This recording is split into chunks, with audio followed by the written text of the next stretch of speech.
probably a full month ago. And yeah, man, we've been rocking ever since, man. And I had a chance to come here and kind of meet everybody in person. It's pretty cool.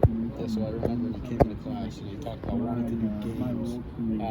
Is that going to be an option here? Like, what exactly is your role going to be with NBC this fall? Yeah, we're on the pregame show. We're on the pregame show for the studio show for the Saturday primetime games. We'll also be honored to do some pregame shows for Notre Dame and some of the other Big Ten matchups on Peacock throughout the season. But yeah, man, my role, I have 2 games. I'll be doing 2 games as an analyst. I do week 2, which is Penn State, Delaware, and then I do week 5, I think Michigan State, and I forget who they play that week. But I still want to do games. That's still something that I want to do, and the fact that I get an opportunity to call games in the Big Ten, I still do USFL, just giving me more reps to do what I finally want, what eventually I want to do. Another thing you talked about too when you came into class, you talked about preparing and knowing all the teams, knowing everything you're talking about. I think it's a lot easier when you have 30-some NFL teams, then you have teams like Delaware that don't hear about as much. So how is your preparation going to change in regard to that? Yeah, man, there's no days off for me now. All day. What's up, dog? Dude, how you doing? How you doing, man? I had to come. Say nothing. Look over here, man. So I'm just waiting my turn. Don't worry. But I'm already starting to prep on stuff, man. Obviously, like today, like while I was sitting here, like I was sitting over there waiting, I'm like, you know what? Let me just write out the Big Ten East, Big Ten, just so I can get it in my mind. Because again, I've been covering a lot of NFL football, and again, having this opportunity is something that it's like a dream come true. So I'm a big preparer. It started with my quarterback days at Penn State. Sometimes it gets me in trouble. I over-prepare sometimes, but at the end of the day, man, I'm excited to be calling or to be working in the Big Ten with NBC. Speaking of this was a must-have game job for you, right? This was a must-have. Damn right, this was a must-have job for me, man. Like I said before, I sit on the Legends Youth Advisory Committee with the National Football League. We're charged with writing the football curriculum for all football around the world. I have a large foundation in Virginia. We have 5,000 families underneath our umbrella of youth football. Obviously, I work in the pros, so I was looking for an opportunity to get into the college football game. And so when I saw on the news, I found out NBC was a part of the bidding. I called my superiors at NBC. I was already doing USFL games for NBC, and I'm like, dude, I need to put my name in that hat, and it worked out. Michael, speaking, for you being like a former Penn Stater, a quarterback who played in the Big Ten, it seems like a natural marriage, I guess, for lack of a better word, right? It does, man. Now I can't lie to you. I wish I played during NIL times. I really do. To be a quarterback and do well during NIL times, you could be life-changing.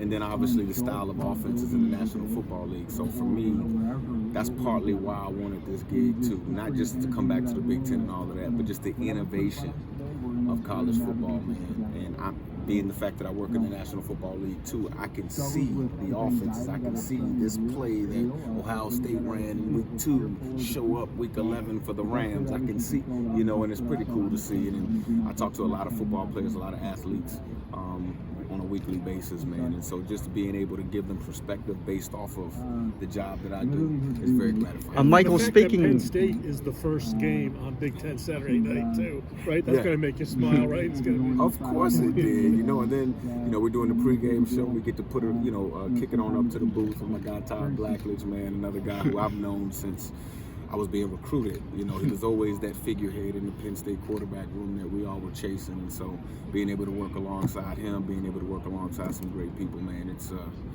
humbling. Speaking of your playing days, good to see you again. Good to see you, man. First off, a quick note. My first college football game, I was 7 years old. It was your senior homecoming against Purdue in 2005. Again, man. You make me feel old. Okay, sorry. Man. No, I'm just playing with you. Yeah, but obviously Penn State's projected starting quarterback isn't official yet, but Drew Aller, a lot of people are excited about him, 5-star guy.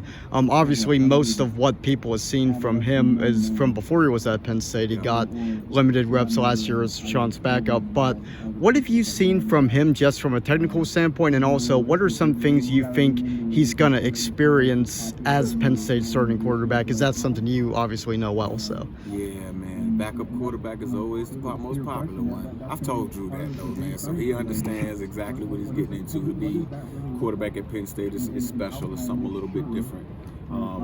I think it was huge for Drew last year to get some game time, man, to be able to get into games. I wanted to see him move a little bit. I know he's not a runner, but I think I saw enough movement ability out of him where he can get himself out of trouble. And what I love about him is he stays a passer when he does move. So Drew is not going to run 80 yards for a touchdown, okay? I think he wants to, but I don't think that's going to happen. But he stays a passer, man, and he has the big, strong arm to hit anywhere on the football field. Actually, when he was being recruited, we had some type of recruiting draft or whatever, and I was asked to kind of announce his pick. So it's, we have a little special bond with regard to that, man. But I'm expecting a big year out of Drew.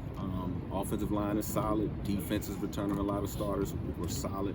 And they have a run game with an offensive line. So I don't think they're going to be asking him to win the games with his arm, which is a good thing to say when you're at the quarterback position. So yeah, I'm expecting a big year from him.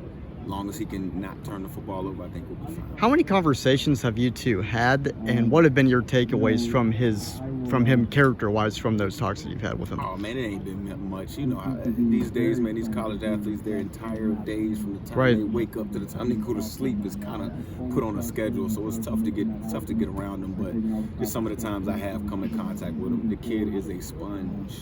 Like I remember the first time I met him. And when he knew exactly who I was, I walked up to him, and obviously he's bigger than me, so I'm looking up at this big young kid, and he knew exactly who I was. He knew about our 2005 season, and we started just talking ball. You know what I'm saying? And the fact that he was using some of the great terminology, throwing football over linebackers and stuff like that. It just, the kid showed that. He wants to get better. He showed that he can be that personality to lead the team. And that's what you want at the quarterback position. Was he still in high school when you first met him? Had he been committed to Penn State yet? Yeah, he was committed. He was already in the program and everything when I first talked to him. Can you walk us back to like how real Mike Robb came to be and how that authenticity kind of translates to your ability as an analyst? Yeah, man. Actually, I started the real Mike Robb thing really in college. Nobody really knew it. I really wasn't calling myself that. And I remember my quarterback coach at the time, Jay Paterno, he was like, dude, get on Twitter. It's the hottest thing ever. And I'm like, man, what the hell is this? I'm on MySpace. You know what I'm saying? I'm on MySpace. And then I got on Facebook. But Twitter, when I finally opened up a profile, that's what I made my name. And that just came from my authentic way to communicate. When I was 9 years old, I had a football coach tell me what I would be doing one day based off of me telling everybody to shut up because I was trying to get, I wanted it to be quiet so I could hear the coach. And when everybody kind of was quiet, coach came back over me and was like, dude, you might be a communicator one day. Like when you speak, people listen. And so I knew from 9 years old kind of what I would do and what I wanted to do in life. And so, yeah, man, it just kind of stars aligned. And Is there anything that translates from like leading in the locker room to like leading when you're